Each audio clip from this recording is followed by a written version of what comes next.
नमस्कार, राष्ट्रीय सनातन शक्ति के फिर से एक नए वीडियो में आपका स्वागत है। तो जैसे कि आपको ज्ञात होगा, प्रत्येक साल की भांति रामनवमी का त्यौहार इस साल भी आ रहा है और उसे हम लोग मनाएंगे, बिल्कुल खुशी-खुशी मनाएंगे रामनवमी का त्यौहार। तो यह वीडियो बनाने का मकसद यही है कि आइए हम लोग कुछ रामनवमी के अवसर पर कुछ भगवान राम के बारे में थोड़ा बहुत हम लोग चर्चा कर लेते हैं, जिससे क्या होगा कि हमारे पास भी कुछ ज्ञान आ जाएगा श्री राम प्रभु के विषय में और आप लोगों के पास भी यदि कुछ ज्ञान नहीं होगा तो आ जाएगा श्री राम प्रभु के विषय में। तो सबसे पहला बात कि रामनवमी हम लोग किस लिए मनाते हैं, तो इसका जवाब साफ साफ हुआ कि श्री रामचंद्र जी का उस दिन जन्म हुआ था, इसीलिए हम लोग रामनवमी का त्यौहार मनाते हैं। तो रामनवमी का त्यौहार जो मनाते हैं वो कैसे मनाते हैं, दीपक वगैरह जलाकर कलश रखा जाता है, उस दिन अच्छा पकवान बनता है, मतलब हम लोग भगवान को खुश करने का प्रयत्न करते हैं। यह बात आप सोचते हैं कि हम लोग जो दीपक जलाते हैं, जो यज्ञ में समीधा डालते हैं, धूप बत्ती दिखाते हैं, प्रसाद बाँटते हैं, तो क्या इससे भगवान खुश होते हैं?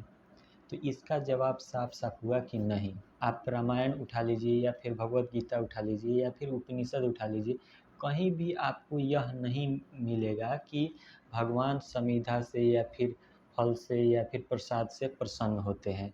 यह कहीं भी नहीं मिलेगा। इसका अर्थ आप लोग यह मत समझिएगा कि यह चढ़ाना गलत है। बिल्कुल भी गलत नहीं है, लेकिन भगवान इससे प्रसन्न नहीं होते हैं। यह बात बिल्कुल साफ-साफ है। यदि आपको मिलता है कहीं भी तो आप लोग कमेंट्स बॉक्स में बताइए। जब भगवान इससे नहीं खुश होते हैं तो आखिर भगवान किससे खुश होते हैं? यह तो सवाल तो उठेगा ही। तो एक उदाहरण के थ्रू मैं आपको इस विषय को समझाने का प्रयत्न करूँगा। जैसे मान के चलिए एक शिक्षक हैं और उनके बहुत सारे विद्यार्थी हैं।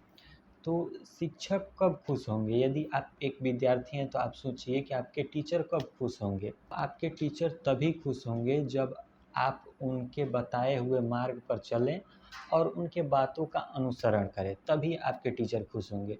आपके टीचर के बताए हुए मार्ग पर आप चलते हैं, वो बोलते हैं अच्छा पढ़ने के लिए, अध्ययन करने के लिए आप अध्ययन करते हैं, तब वो खुश होंगे।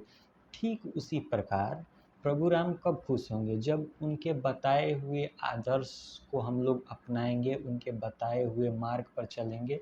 वो जिस रास्ते पर चल कर गए हैं उस पर हम लोग चल नहीं सकते हैं तो कम से कम चलने का प्रयास तो कर सकते हैं, तब भगवान राम खुश होंगे। भगवान राम से बहुत कुछ सीखने को हमें मिलता है। से किसी भी वर्ग से आप आते हैं तो आपको उनसे सीखने को ज़रूर मिलेगा कि कहाँ पर कैसे रहा जाता है। यहाँ पर बात आती है कि बच्चों को क्या सीखना चाहिए प्रभु राम से। रामायण में एक चौपाई है, प्रातःकाल उठिके रघुनाथा, मातु पिता गुरु ना वहीं माथा। अर्थात भगवान राम क्या करते थे, प्रातःकाल उठकर माता पिता और गुरु के चरणों में माथा नवाते थे, यानी उन्हें नमस्कार करते थे। तो हम लोग बच्चों को यह शिक्षा दे सकते हैं कि सुबह सुबह उठकर माता पिता और गुरु के चरणों में नमस्कार करना चाहिए, यह तो शिक्षा दे सकते हैं। तो इस शिक्षा को हम लोग बच्चों तक पहुंचा सकते हैं। प्रभु राम का यह जो शिक्षा है वह युवा पीढ़ी को क्या सीखना चाहिए, युवा पीढ़ी को यह सीखना चाहिए कि चाहे स्थिति आपके विपरीत हो, लेकिन जहाँ पर आपको बल का प्रदर्शन नहीं करना है वहाँ पर नहीं करना चाहिए। जैसे प्रभु राम क्या किए थे कि जनकपुर के दरबार में जब प्रभु राम के द्वारा धनुष को तोड़ दिया गया था तो परशुराम जी क्रोधित हो गए थे। उस पर लक्ष्मण जी उनसे लड़ने के लिए तैयार थे, लेकिन वहाँ पर प्रभु राम रोक दिए कि यहाँ पर उचित नहीं है अस्त्र शस्त्र का प्रयोग करना। सेम उसी प्रकार यदि आप अपना मान बड़ाई बढ़ाने के लिए किसी निर्बल पर अपने बल का प्रदर्शन करते हैं, वो गलत है।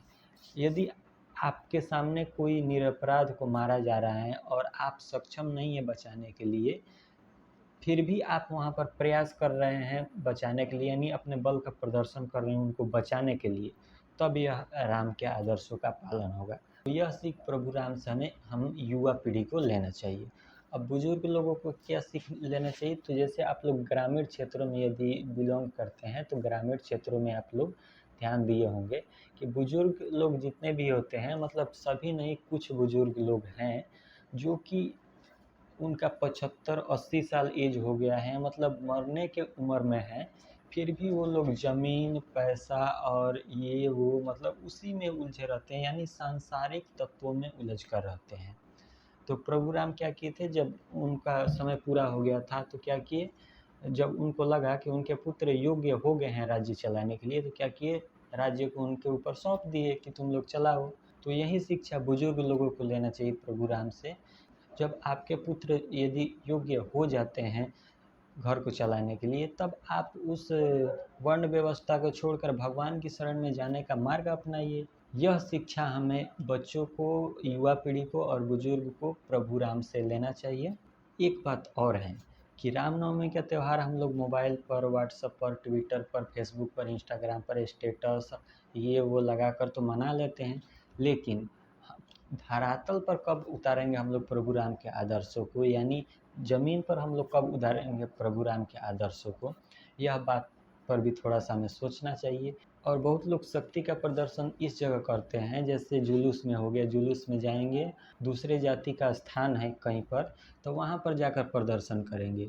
तो प्रभु राम ऐसा तो नहीं किए थे, यानी युवा पीढ़ी को यही सीखना चाहिए प्रभु राम से कि व्यर्थ कहीं पर भी शक्ति का प्रदर्शन नहीं करना चाहिए, दिखावा कहीं भी नहीं करना चाहिए।